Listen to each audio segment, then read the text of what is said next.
ఉందా రైట్ వచ్చేసింది ఆల్రెడీ చూడండి ఇప్పుడే స్టార్ట్ అయిపోయింది.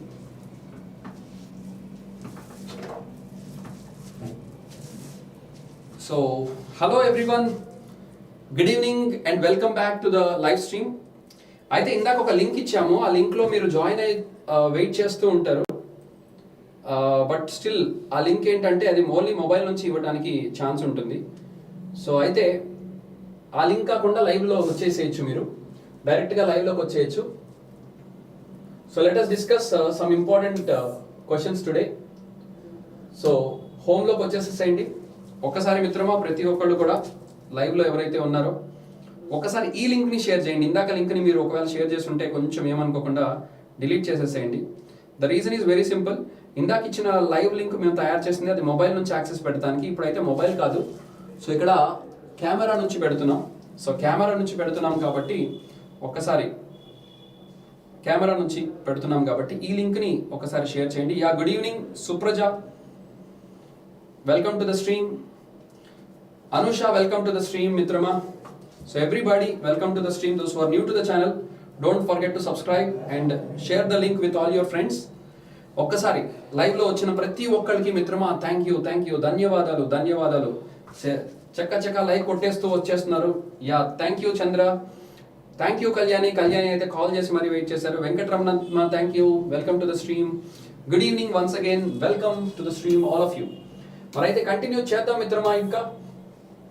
సో ఆల్రెడీ చెప్పాను కదా, ఇందాక ఆల్రెడీ మనం కవర్ చేసాం కొన్ని టాపిక్స్ అండ్ మరికొన్ని టాపిక్స్ ఇక్కడ మనం లైవ్లో కవర్ చేద్దామని అనుకున్నాం. సో ఆల్రెడీ ప్రీవియస్గా మనం నాలెడ్జ్ పాయింట్ ఆఫ్ వ్యూలో చాలా క్వశ్చన్స్ అయితే కవర్ చేసాం. మరి అవే ఈరోజు కూడా మనం కంటిన్యూషన్ అయితే చూడబోతున్నాం. So I'm going to put number of questions on the screen right now for you. మరి ఏ క్వశ్చన్ సార్ అంటే 71 క్వశ్చన్ దగ్గర నుంచి, జనరల్ నాలెడ్జ్లో మనం 71 క్వశ్చన్ దగ్గర నుంచి చెప్పుకోవాలి.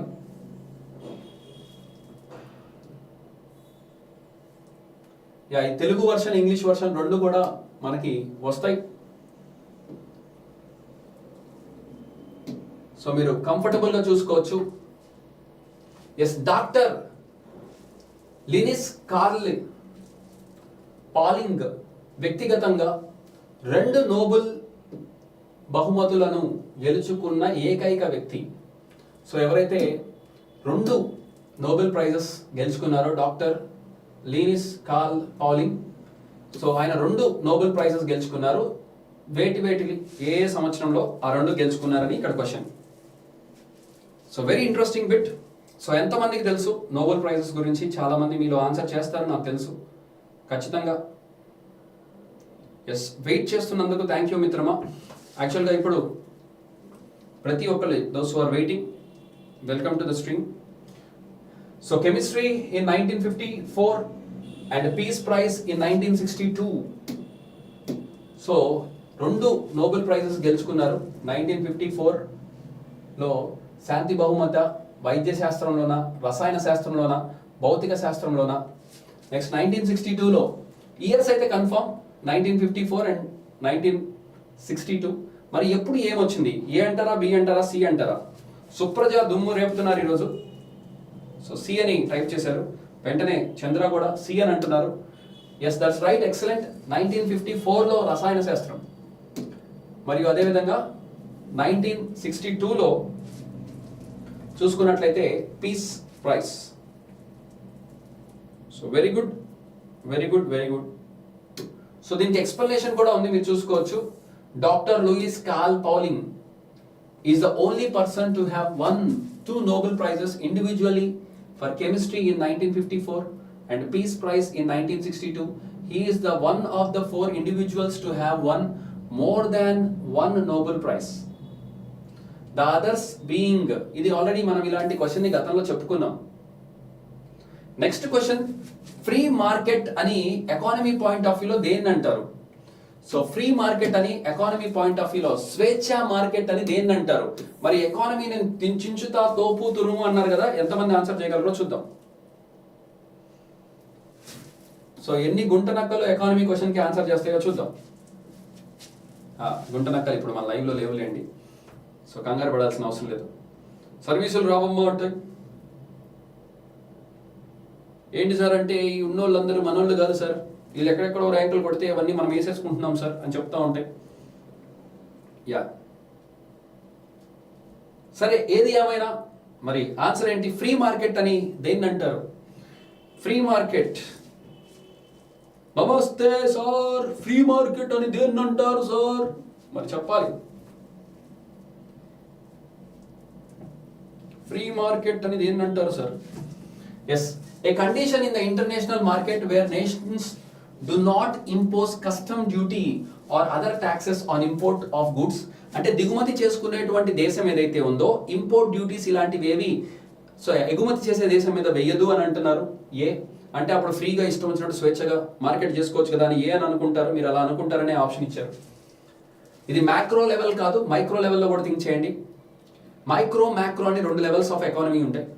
మైక్రో ఎకానమీ వచ్చేటప్పటికి డిమాండ్ సప్లై ఇలాంటి సిస్టమ్ మీద సేల్స్ ఇన్కమ్ ఎక్స్పెండిచర్ ఇలా చిన్న చిన్న విషయాల మీద డిస్కస్ చేస్తుంది. మ్యాక్రో వచ్చేటప్పటికి దేశం విదేశం సో పెద్ద పెద్ద బడ్జెట్స్ ఇలాంటి వాటి గురించి చెప్పేది మ్యాక్రో లెవెల్లో ఉంటుంది. మరి ఇది మైక్రోనా మ్యాక్రో లెవెల్లో కూడా మీరు డిఫరెన్షియేట్ చేయాలి. ఏ అని అంటున్నారు కొంతమంది. నెక్స్ట్ రెండోది market wear prices of the commodities it determined by free play of forces of supply and demand. A market అయితే వస్తువులు అందుబాటుని బట్టి సప్లైని బట్టి డిమాండ్ని బట్టి ధర నిర్దేశించబడుతుందో అది ఫ్రీ మార్కెట్ అంటున్నారు ఆప్షన్ బిలో. నెక్స్ట్ ఆప్షన్ సిలో ports that are exempted from payment of customs duty. ఏవైతే పోర్ట్స్ ఉంటాయో ఎగ్జెంప్షన్ ఉంటాయో కస్టమ్ డ్యూటీస్ లో article of commerce. Next primary to ensure tourism ని పెంపొందించడానికి ఫ్రీ ట్రేడ్ ని పెంపొందించడం అంటున్నారు. సో ఎవరైనా ఏ అని అంటున్నారు చాలా మంది, ఒకళ్ళు బి అని కూడా ఇచ్చారు. మరి ఏ అయితే కాదు. సో ఫ్రీ మార్కెట్ అని ఎప్పుడు అంటారంటే మార్కెట్ ఏదైతే డిమాండ్ని బట్టి సప్లైని బట్టి ప్రైసెస్ అనేవి వేరీ అవుతాయో, ప్రైసెస్ అనేవి డిమాండ్ని బట్టి సప్లైని బట్టి వేరీ అవుతాయో అవి ఫ్రీ మార్కెట్. మీకు జనరల్గా మోనోపోలీ అని ఉంటుంది, గుర్తుపెట్టుకోండి. మోనోపోలీ అంటే ఒకడే ఉంటాడు, ఆ ప్రైస్ని ఎవరిని డిటర్మిన్. ఉదాహరణకి కొన్ని కంట్రీస్ ఉంటాయి ఆయిల్ ప్రొడ్యూస్ చేస్తాయి, సో ఒపేక్ కంట్రీస్ అని కూడా అంటారు, oil producing countries. So international మార్కెట్లో ఆయిల్ ఎంత ప్రొడ్యూస్ చేయాలో ఆ దేశాలు నిర్ణయించుకొని దాన్ని బట్టి ప్రైసెస్ని పెంచాలా తగ్గించాలా వాళ్ళే డిసైడ్ చేస్తారు. మోనోపోలీ అనమాట, వాడు ఏం చెప్తే అది శాసనం. కొన్ని దేశాలు ఉంటాయి మోనోపోలిస్టిక్గా చేస్తాయి. మోనోపోలిస్టిక్గా అంటే ఇప్పుడు రిలయన్స్ వాడు ఉన్నాడు, జియోలో దాదాపు చాలా వరకు జియో తోటి చాలా సర్వీసెస్ వాడు మోనోపోలీ అవడానికి ప్రయత్నిస్తున్నాడు. కానీ కంప్లీట్గా మోనోపోలీ కాలేదు, ఎందుకంటే ఇంకా వేరే ప్లేయర్స్ కూడా ఉన్నారు, వేరే సంస్థలు కూడా ఉన్నాయి. కంప్లీట్గా ఒకే సంస్థ ఉండి వాడు చెప్పిందే ప్రైస్ ఉంటే అది మోనోపోలీ. అలా కాకుండా చాలా సంస్థలు ఉండి ప్రైసెస్ ఒకడే డిటర్మిన్ చేయలేకపోతే దాన్ని ఆలిగోపోలీ అంటారు. ఓకే, అంటే చాలా మంది మార్కెట్లో ఉంటారు, ప్రైస్ సప్లై డిమాండ్ అందరూ వాళ్ళే కంట్రోల్ చేస్తూ ఉంటారు. సో దాన్ని బట్టి ప్రైసెస్ అనేది ఒక్కడే డిటర్మిన్ చేయలేడు, ప్రైసెస్ని ఒక్కడే డిటర్మిన్ చేయలేడు, దాన్ని ఆలిగోపోలీ అంటారు. మోనోపోలీ అంటే ఒకడే ఉండటం. Yeah, good evening, welcome to the stream Priyanka, Pasupuleti Priyanka, welcome to the stream. Those who are new to the channel. So ఇలా మనకి సప్లై డిమాండ్ని బట్టి ప్రైసెస్ కనుక నిర్దేశించబడితే దాన్ని ఫ్రీ మార్కెట్ అని అంటారు, ఫ్రీ మార్కెట్ ప్రాక్టీసెస్ అని కూడా అంటారు. Next question, East Timor which became the 191st member of United Nations is in dash continent. Yes, యుఎన్లో 191వ సభ్య దేశంగా చేరినటువంటి తూర్పు తైమోర్ అనేటువంటి దేశం ఏదైతే ఉందో ఇది ఏ ఖండంలో ఉంది? యా, ఇది ఆన్సర్ చేయండి చూద్దాం. Good evening, welcome to the stream. Yeah, welcome to the stream captain Pradeep, Venkataramanamma B అని అంటున్నారు. యా, చాలా వరకు ఈజీగా గెస్ చేయొచ్చు కూడా. ఇది తైమార్ అన్నప్పుడు థైమార్ ఇలాంటి వర్డ్స్ ఎక్కువగా మన ఏషియాకి సంబంధించినటువంటి పదాలు. సో ఈజీగా మీరు గెస్ చేయొచ్చు. పదాల యొక్క శబ్దాన్ని బట్టి మీరు ఈ వర్డ్ని కొంచెం ఇలాంటి కొంచెం లాజిక్ ఉండాలి, కొంచెం ఎగ్జామ్ పాయింట్ ఆఫ్ వ్యూలో తెలివితేటలు ప్రదర్శించాలి. ఇలాంటి క్వశ్చన్స్ ఏదైనా తెలియని క్వశ్చన్ వచ్చినప్పుడు కొంచెం తెలివితేటలు కూడా ప్రదర్శించగలిగితే ఈ సక్సెస్ పక్కా. మరి అదే విధంగా నెక్స్ట్ క్వశ్చన్ అయితే వచ్చేసింది స్క్రీన్ మీద. Yeah, good evening captain Pradeep, good evening. 74th question on the screen right now. Free surface of liquid behaves like a sheet and tends to contract to the smallest possible area due to dash. ఒక liquid లో ఉండేటువంటి surface అయితే ఉందో తెలుగులో మీకు ఒకసారి చెప్తాను, తెలుగులో చూపిస్తాను. ద్రవం యొక్క స్వచ్ఛ ఉపరితలం అంటే స్వేచ్ఛ, దాని పైన ఉండేటువంటి ఆ సర్ఫేస్ పైన ఉండేటువంటి ఆ సర్ఫేస్ ని స్వేచ్ఛ ఉపరితలం అంట. ఒక షీట్ లాగా ప్రవర్తిస్తుంది మరియు సాధ్యమైనంత చిన్న ప్రాంతానికి కుదించుకొని ప్రయత్నిస్తుంది. ఎందుకంటే ఏ సిద్ధాంతం ప్రకారం ఇలా జరుగుతుంది? ఎస్, సో ఏ రీజన్ వల్ల? Centrifugal force of adhesion, next force of friction. Adhesive substance అంటే అతుక్కునేవి, అడేషన్ అతుక్కోవటం. So option C force of friction అంటే రాపిడి. Option D force of coercion. So coercion ఒకదానికి మధ్య వచ్చేటువంటి కోయర్షన్ కోఫిషియంట్ అని కూడా మీకు ఫిజిక్స్ లో మనం డిరైవ్ చేస్తుంటాం, కోయర్షన్ కోఫిషియంట్ అని చెప్పి. లిక్విడ్స్ లో ఈవెన్ మీరు చూస్తే వాల్స్ పైన కూడా మీరు చూస్తే కోయర్షన్ కోఫిషియంట్ అని చెప్పి యాంగిల్ తోటి మనం డిటర్మిన్ చేస్తుంటాం. ఏమంటారు రైట్ ఆన్సర్? సో డి అని చాలా మంది చెప్తున్నారు, force of coercion. Yeah, super. D is the right answer మిత్రమా, D is the right answer. సంయోగ శక్తి అంటారు దీన్ని. మీరు ఎప్పుడన్నా ఒక టెస్ట్ ట్యూబ్ లో వాటర్ కనుక పోస్తే ఆ టెస్ట్ ట్యూబ్ ఎడ్జెస్ లో ఇట్లా ఒక కర్వ్ షేప్ లో వస్తుంది.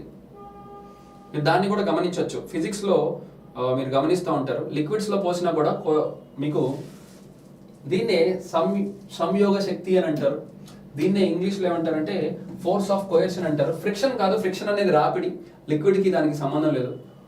ఓకే, అడేషన్ అంటే అతుక్కోవటం.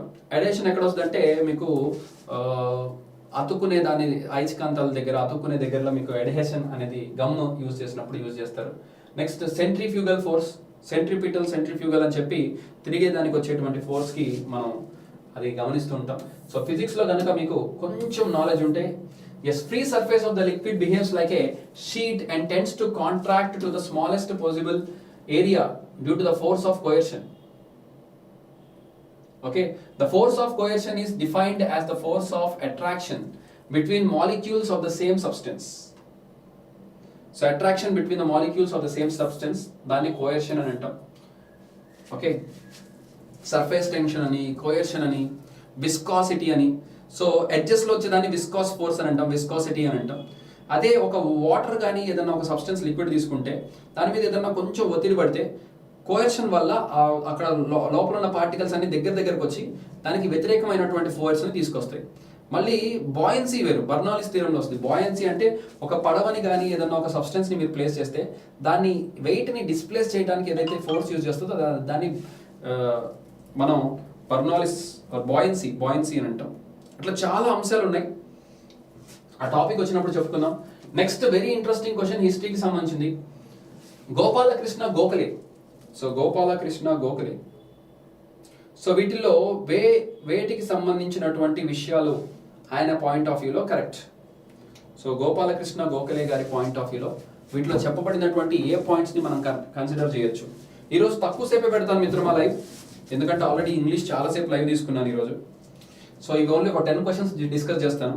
ఇంగ్లీష్ ఆల్రెడీ 24 క్వశ్చన్స్ దాకా చెప్పాను ఇందాక వొకాబులరీలో మన నాయుడు సార్ ఛానల్లో. ఒకవేళ ఎవరైనా వాచ్ చేయకపోతే ఆ వాచ్ చేయండి, నేను ఆల్రెడీ మన గ్రూప్స్లో షేర్ చేశాను. ఆ ఛానల్ నుంచి మన ఛానల్కి వచ్చిన వాళ్ళకి కూడా thank you. So Gopalakrishna Gokhale వీటిలో ఏది ఫ్యాక్ట్? గోపాలకృష్ణ గోఖలే గారి ప్రకారం వీటిల్లో చెప్పబడింది ఏది కరెక్ట్? సర్వెంట్స్ ఆఫ్ ఇండియా సొసైటీని స్థాపించారు, ఫస్ట్ ఆప్షన్. రెండో ఆప్షన్, 1907లో భారత జాతీయ కాంగ్రెస్ అధ్యక్షుడిగా పనిచేశాడు, 1907. నెక్స్ట్, గణిత ఉపాధ్యాయుడిగా తన జీవితాన్ని ప్రారంభించి పూణేలోని ఫెర్గూస్ కళాశాల ప్రిన్సిపల్ స్థాయికి ఎదిగాడు. సో వీటిలో ఏది కరెక్ట్ అంటారు? Regarding Gopal Krishna Gokhale, which of the following factors are correct?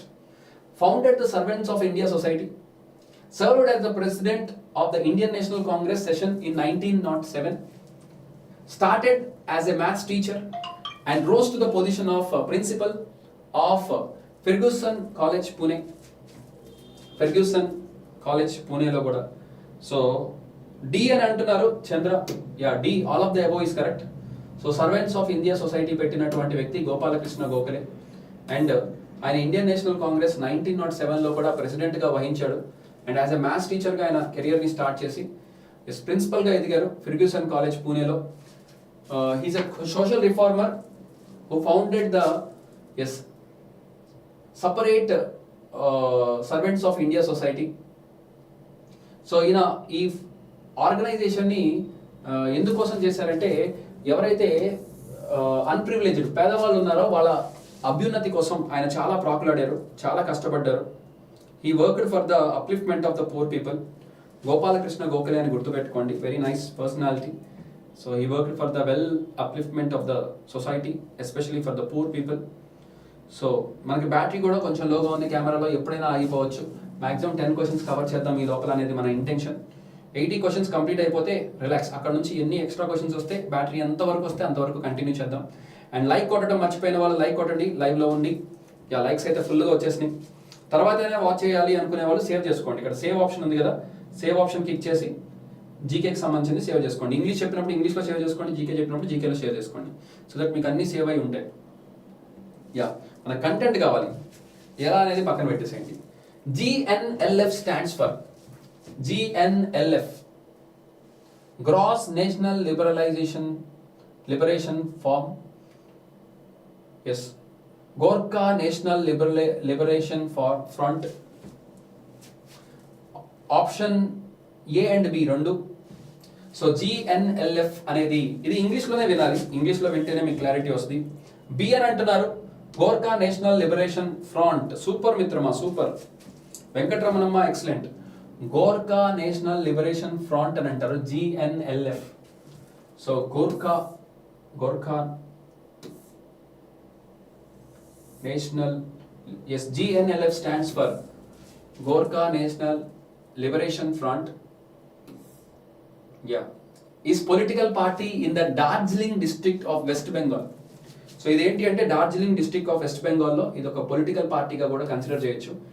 ఈ వీడియోని జీకే నాలెడ్జ్ పెంచుకోవాలనుకున్న వాళ్ళు, ఇంగ్లీష్ నాలెడ్జ్ పెంచుకున్న అనుకునే వాళ్ళందరికీ షేర్ చేయండి. ఓన్లీ కాంపిటేటివ్ ఎగ్జామే కాదు, లైఫ్లో ఎవరైనా సరే నాలెడ్జ్ ఇంప్రూవ్ చేసుకోవచ్చు మిత్రమా. బికాస్ మీకు ఎంత నాలెడ్జ్ ఉంటే అంత వాల్యుబుల్ పీపుల్గా మీరు ఉంటారు. కాబట్టి in order to improve your knowledge, so you can do a lot. Next, excessive secretion from the pituitary gland in the child results in. So ఇది బయాలజీకి సంబంధించింది. సో గ్లాండ్ గ్రంథులకు సంబంధించింది. పిల్లలలో పిట్యూటరీ గ్రంథి నుండి అధిక స్రావం ఫలితంగా వీటిలో ఏం జరుగుతుంది? పిట్యూటరీ గ్లాండ్స్ ఏవైతే ఉన్నాయో వీటిల్లో అధిక స్రావం అంటే పిట్యూటరీ గ్లాండ్స్ లో ఎక్కువ ఎక్సెసివ్ సెక్రేషన్ అంటే ఇప్పుడు సలైవరీ గ్లాండ్స్ కానీ పిట్యూటరీ గ్లాండ్స్ కానీ అరుగుదల కోసం అని చెప్పి లిక్విడ్స్ ని రిలీజ్ చేస్తాయి కదా. దీనివల్ల ఏమవుతుంది? Increased height, weakening of the bones, retarded growth. Retarded అంటే తగ్గుదల, గ్రోత్ తగ్గుదల. None of the above. ఇది కొంచెం బయాలజీకి సంబంధించింది. సో వీకెనింగ్ ఆఫ్ బోన్స్ అని అంటారా, ఇంక్రీజింగ్ ఆఫ్ హైట్ అంటారా, రిటార్డెడ్ గ్రోత్ అంటారా? దీని తెలుగు వర్షన్ ఏంటంటే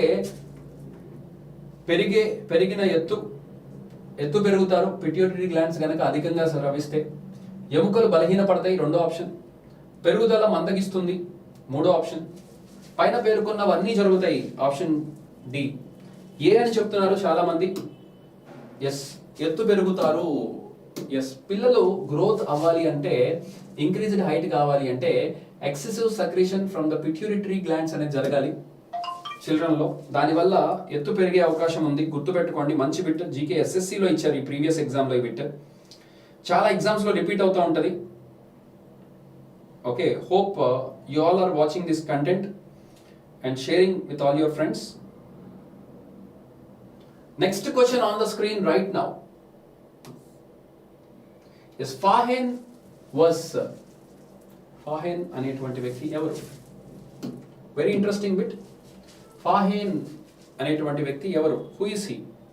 సో చాలా మంది లైక్స్ కొట్టేశారు మిత్రమా. డోంట్ వరీ, ఎన్ని లైక్స్ వస్తాయని చెప్పాలి క్వశ్చన్స్ అంటే ఈరోజు కష్టమే. చూద్దాం, మ్యాక్సిమం ట్రై చేద్దాం, మనకు వీలైనన్ని క్వశ్చన్స్ కవర్ చేద్దాం. నోట్స్ పెట్టుకొని రాసుకో. ఇస్ ఫాహెన్ ఎవరు? So who is this Fahien? The first Buddhist pilgrim of China to visit India during the region of Chandragupta Vikramaditya. So Chandragupta Vikramaditya టైంలో ఎవరైతే చైనా నుంచి మొట్టమొదటిగా వచ్చినటువంటి బుద్ధిస్ట్ పిలిగ్రమ్ ఉన్నారో, తీర్థాంకుడు, యాత్రికుడు ఆయన అని చెప్తున్నారు. నెక్స్ట్ వన్, సెకండ్ ఆప్షన్ వచ్చేటప్పటికి the discoverer of Puerto Rico and Jamaica. So Puerto Rico and జమైకాని డిస్కవర్ చేసినటువంటి వ్యక్తి Puerto Rico and Jamaica. Next, the first Buddhist pilgrim of India to visit China. India నుంచి చైనాకి వెళ్ళి visit చేసినటువంటి first Buddhist అని అంటున్నారు. మరి ఎంతమంది కరెక్ట్ ఆన్సర్ ఇవ్వగలిగారో చూద్దాం. ఏం సార్ కొన్ని క్వశ్చన్స్ కష్టంగా ఉన్నాయని అనుకోవచ్చు. సో ఏ అని అంటున్నారు. సూపర్ మిత్రమా. First Buddhist pilgrim of China to visit India during the region of Chandragupta Vikramaditya. So ఆ టైంలో నిజంగా మన రాజులు, క్షత్రియులు చాలా పవర్ఫుల్గా ఉండేవాళ్ళు. ఈ బుద్ధిస్టులు వాళ్ళందరినీ నెమ్మదిగా యుద్ధాలు చేయకుండా చేసి ఇండియాని ఈ స్టేజ్కి తీసుకొచ్చారు. సో నిజంగా క్షత్రియ ధర్మం పర్ఫెక్ట్గా ఉండుంటే భారతదేశంలో అసలు దండ ఎత్తాలంటే భయపడేవాళ్ళు. అలెగ్జాండర్ ద గ్రేట్ లాంటి వాళ్ళే ఇండియా దెబ్బకి రాలేకపోయారు, ఇండియాని ఆక్యుపై చేసుకోలేకపోయారు. కానీ మన వాళ్ళు బుద్ధిజంలో బాగా ఈ అశోకుడిని బుద్ధిజిస్ట్గా మార్చి ఇలా అన్నీ కొంచెం బాధాకరంగా ఉంటాయి. అఫ్కోర్స్ బుద్ధుడు తక్కువనేం కాదు, ఆయన గొప్ప వ్యక్తే. సో ఖచ్చితంగా చాలా మంచి విషయాలు చెప్పారు. కానీ ఆ మంచి విషయాలు అన్నీ ఆల్రెడీ సనాతన ధర్మంలో ఉన్న బ్రాహ్మణిజంలో ఉన్నాయి. ఆయన సింపుల్గా క్షత్రియుడిగా పుట్టిన, నాకు యుద్ధం చేయటం ఇష్టం లేదంటే బ్రాహ్మణ్గా మారి ఉంటే సరిపోయేది. ఎందుకంటే భారతదేశంలో అప్పటికే ఉన్నటువంటి ధర్మాల్లో ఇండియాలో నాన్ వెజ్ తినద్దు ఇలా ఉండాలి అనుకుంటే వాళ్ళందరూ బ్రాహ్మిన్స్ కింద పూజలు చేసుకుంటూ ఇలా అహింసో పరమో ధర్మంగా ఉండేవాళ్ళు. క్షత్రియులేమో యుద్ధాలు చేస్తూ రాజ్యాన్ని కాపాడుతూ జనాల్ని కాపాడుతూ బతికేవాళ్ళు. వైశ్యాస్ ఏమో వ్యాపారాలు చేసుకుంటూ, ఈ మూడు చేయని వాళ్ళందరూ క్షూద్రాస్గా. అంటే క్షూద్రులు అంటే తక్కువ కాదు మిత్రమా, గుర్తుపెట్టుకోండి. చాలా మందికి తెలియక అలా భ్రమపడుతున్నారు. పుట్టుకతో ప్రతి ఒక్కడు క్షూద్రుడే. అంటే జాతి, కులం, మతం ప్రకారం వేదాస్ చెప్పింది ఏంటి అంటే పుట్టుకతో ప్రతి ఒక్కడు, నువ్వు బ్రాహ్మణ్కి పుట్టావా, క్రిస్టియన్కి పుట్టావా, క్షత్రుడికి పుట్టావా, ఇవన్నీ కాదు. ప్రతి ఒక్కడు నార్మల్ వాళ్ళే, క్షూద్రులే. తర్వాత వాళ్ళు చేసే ప్రొఫెషన్ని బట్టి వాళ్ళ యొక్క ధర్మం అనేది నిర్ణయించబడుతుంది అని చెప్పి మన కల్చర్ చెప్తుంది. ఇది తెలియక చాలా మంది కన్ఫ్యూజ్ అయిపోయి కన్ఫ్యూజన్లో ఇండియాని ఈ స్టేజ్కి తీసుకొచ్చారు. I hope people understand this clearly in the future. ఖచ్చితంగా భవిష్యత్తులో ప్రతి ఒక్కళ్ళు ఇలాంటి నాలెడ్జ్ తెలుసుకోవాలి. సో అప్పుడు మనకి రియాలిటీ ఏంటనేది తెలుస్తుంది. నువ్వు ఎక్కడైనా పుట్టు. మరి అందుకనే కదా వాల్మీకి రామాయణం రాశారు. ఆయన ఎవరు? ఒక ట్రైబల్ పర్సన్, ఒక బోయవాడు. మరి అలాంటి వ్యక్తి మరి వేదాస్ నేర్చుకొని రామాయణం రాసే స్టేజ్కి వచ్చారంటే మరి పుట్టుకని బట్టి ఉందా, లేకపోతే అతను చేసే పనిని బట్టి ఉందా, మీరే అర్థం చేసుకోవాలి. సో వాల్మీకి బాణం వేసినప్పుడు అడవిలో ఒక పక్షికి చనిపోయి గిలగిలా కొట్టుకుంటే తన మనసు చెలించిపోయి పక్కనే ఉన్నటువంటి ఆ జంట పక్షి కూడా చనిపోతే చూసి ఇంకెప్పుడు నేను చంపకూడదు జీవుల్ని అని చెప్పి ఆయన నిర్ణయించుకొని ఆయన రిలీజియన్ కూడా మారిపోయి అంత అంటే అతని యొక్క ప్రవర్తన ఇవన్నీ చేంజ్ అయిపోయి అలా ఒక గొప్ప వ్యక్తిగా మారిపోయారు. సో అది మన ఇండియన్ కల్చర్ యొక్క గొప్పతనం. కానీ బుద్ధుడు ఆయన పాపం జీవితం అంతా అహింస అని ప్రబోధించి లాస్ట్కి బుద్ధుడు ఎలా చనిపోయారో ఒకసారి మీరు తెలుసుకోండి. చాలా ఆశ్చర్యపోతారు. మేము చెప్పాల్సిన అవసరం లేదు. ఆయన చనిపోయిన విధానం మీరు తెలుసుకుంటే షాక్ అవుతారు. ఇన్ఫ్యాక్ట్ ఓకే, ఆయన లైఫ్ అంతా ఏమైతే చెప్పారో అది లాస్ట్లో చాలా బాధాకరంగా ఆయన చనిపోతారు. చాలా సాడ్ ఇన్సిడెంట్. అందుకనే మనం ఎప్పుడు కూడా మన ధర్మాన్ని వీడకూడదు. సో శ్రీకృష్ణుడు అందుకే చెప్తాడు భగవద్గీతలో, నీ ధర్మం నువ్వు చెయ్యి అంటాడు అర్జునుడిని. నువ్వు క్షత్రియుడివి, నీ ధర్మం బాణాలు వేయటం, జనాన్ని కాపాడతాం, న్యాయాన్ని కాపాడుతాం. సో నీ ధర్మం నువ్వు చెయ్యి, లేకపోతే అంతే. అది కదా. అందుకని ఎవరి ధర్మాన్ని వాళ్ళు నిర్వహించాలి. నీకు ఒకవేళ ఆ ధర్మం నచ్చకపోతే ఇంకో ధర్మంలోకి మారు, అంతే simple.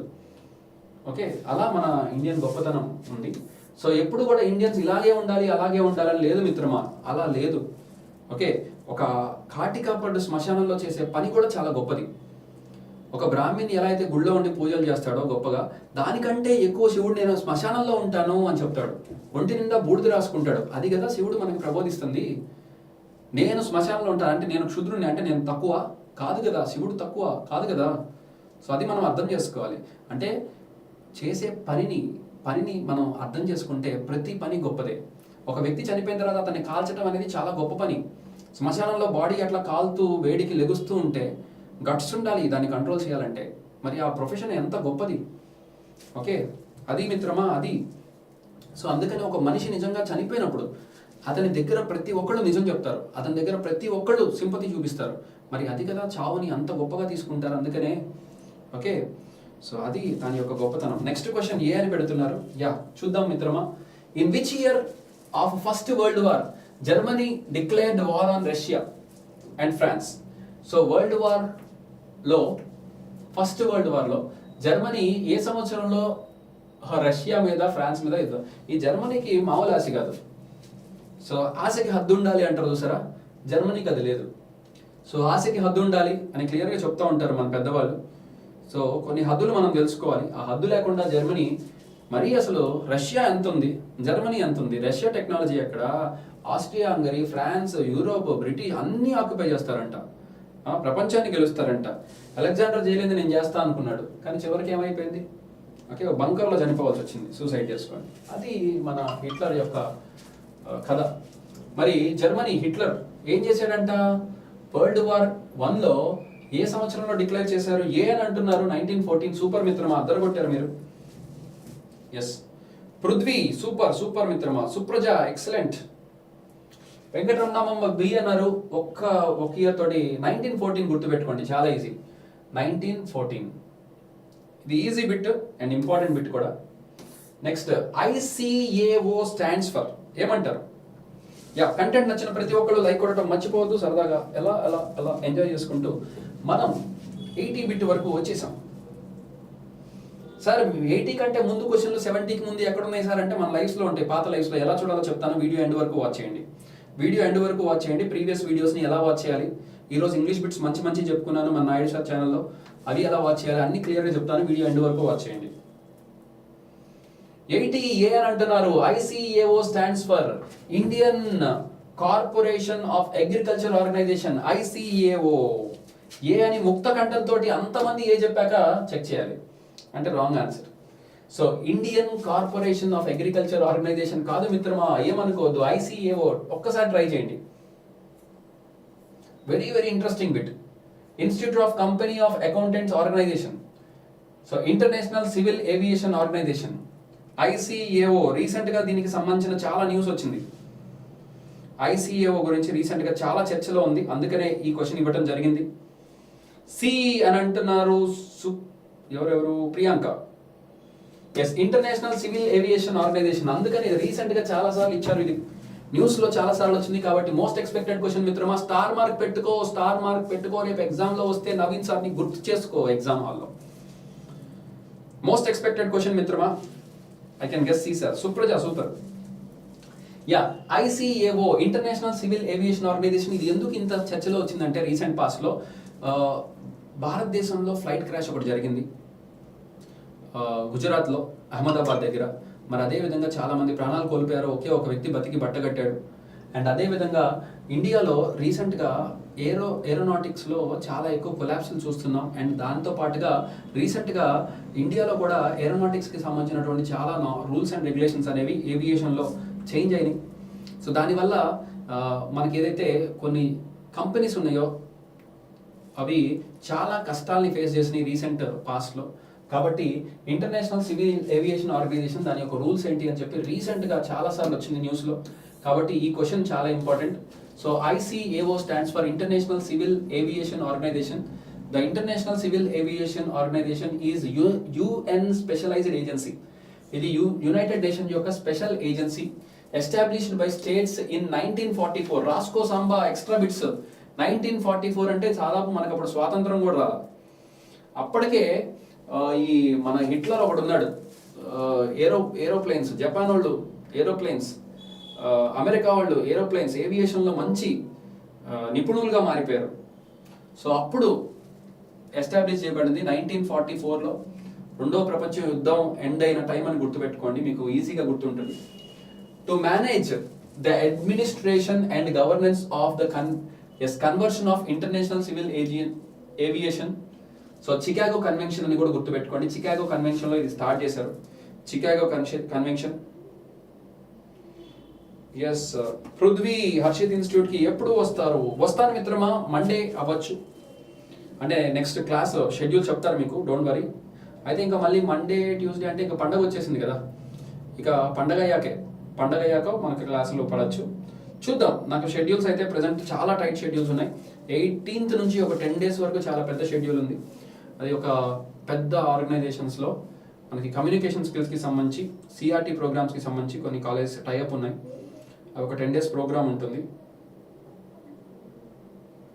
Sir weekly once motivation class కూడా చెప్పండి. ఖచ్చితంగా మిత్రమా.